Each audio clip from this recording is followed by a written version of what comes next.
Assalamualaikum warahmatullahi wabarakatuh. Perkenalkan nama saya Yela M. Alfa dengan NPM G1F019003. Di sini saya akan membahas tentang rancangan implementasi Enterprise Resource Planning berbasis open source menggunakan software Dolibar pada perusahaan PT LS Problem dengan mata kuliah Enterprise Resource Planning atau ERP.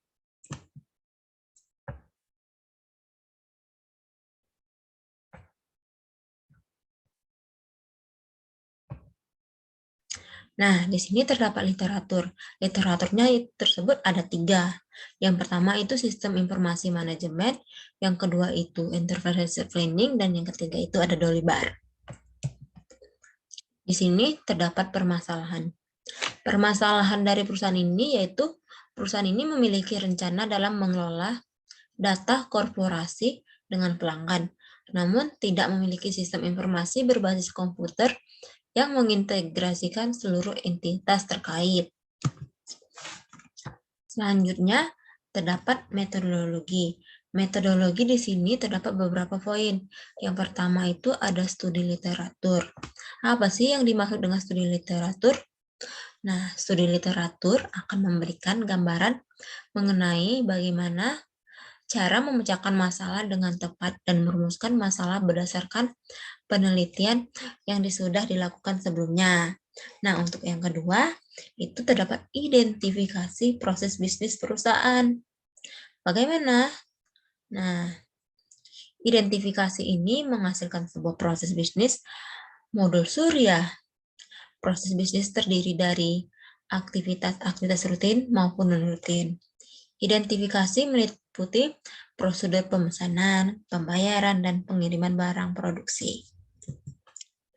Setelah itu ada identifikasi karakteristik software Dolibar, di mana identifikasi pada software Dolibar yaitu modul-modul yang terdapat pada Dolibar, fungsi modul-modul dan submodul di setiap modulnya. Yang keempat itu terdapat hubungan keterkaitan antara proses bisnis perusahaan dan Dolibar. Analisis dilakukan dengan mengidentifikasi proses bisnis yang dapat dilakukan oleh perusahaan dengan menggunakan software Dolibar yang berkaitan dengan submodul Dolibar. Masih di metodologi perancangan sistem. Pada tahap ini, proses addition, elimination, simplification, integration, dan atau pun automation dilakukan agar sistem perusahaan dapat diintegrasikan dengan submodul Dolibar. Nah, selanjutnya ada implementasi sistem Dolibar. Pada tahap ini dilakukan install database, install modul, setup user, dan hak akses, serta master data.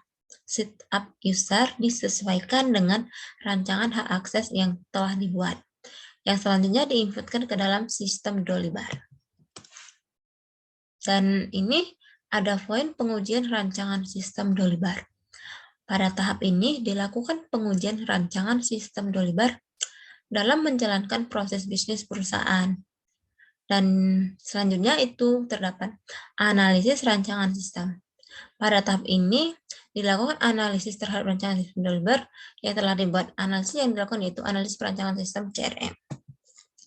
Nah, perancangan sistemnya terdapat di FD. Nah, untuk mendapatkan perbandingan antar kriteria ini datanya dari purchasing, yaitu bobot penilaian. Setelah itu hasil perbandingan kriteria itu terdapatlah bobot kriteria. Setelah itu hasil perbandingan kriteria 2-nya itu ada perbandingan antar alternatif, yang mana datanya bisa dari data supplier, yaitu data alternatif supplier, data bahan baku, supplier, purchasing. Nah, setelah menerapkan perbandingan antar alternatif, terdapatlah rank supplier. Nah, di sini terdapat perancangan sistem yaitu ERD, di mana ERD ini memiliki 6 entitas. Kita bisa melihat terdapat entitas data supplier, entitas sampel bahan baku, data bahan baku, bobot kriteria, rank supplier, data purchase order. di mana memiliki hubungan seperti data supplier ke data sampel bahan baku itu data permintaan sampel. Nah, untuk koordinator, untuk ini kita bisa melihatnya hubungan antar entitas itu. Nah, seperti data alternatif supplier ini terdapat di data supplier dengan bobot kriteria. Dan di setiap entitas itu terdapat beberapa data. Ada data primary key-nya dan data biasa. Nah, misalkan di entitas data supplier ini, primary key-nya itu kode data supplier. Sedangkan kode supplier ini foreign key atau kunci tamu dari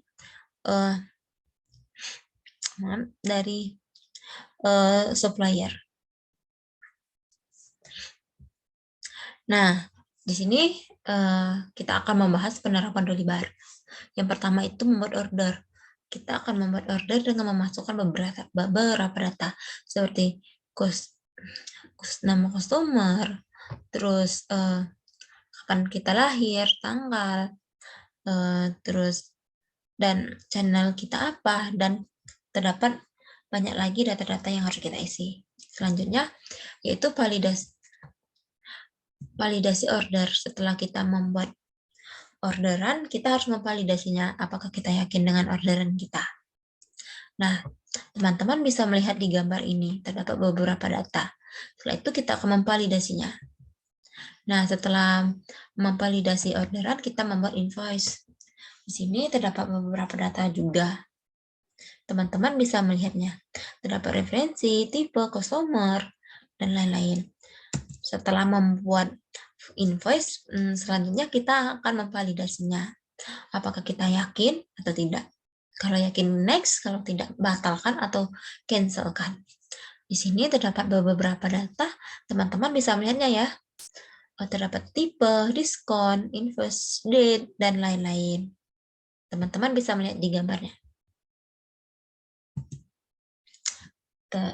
Selanjutnya terdapat pembayaran.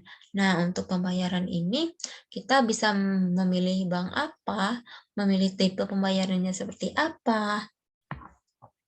Teman-teman bisa melihatnya sendiri. Kalau misalkan saya kecepatan dalam menjelaskannya, teman-teman bisa fast pada di YouTube dan memperhatikan gambar ini. Terima kasih. Nah, setelah itu terdapat pengujian penjualan barang, pencatatan transaksi penjualan pada PT Always Problem setelah dilakukan penerapan aplikasi Dolibar ERP CRM. Data sudah tersimpan dengan baik pada database dan laporan yang dihasilkan pun bisa dikeluarkan secara otomatis dari aplikasi. Nah, untuk kesimpulannya yaitu rancangan sistem Dolibar yang diusulkan cocok untuk perusahaan PT Always Problem. Hal ini mempermudahkan seluruh perpindahan informasi secara cepat dan real time serta pengawasan manajemen dalam satu database. Terima kasih teman-teman dan jangan lupa ditonton ya. Wassalamualaikum warahmatullahi wabarakatuh.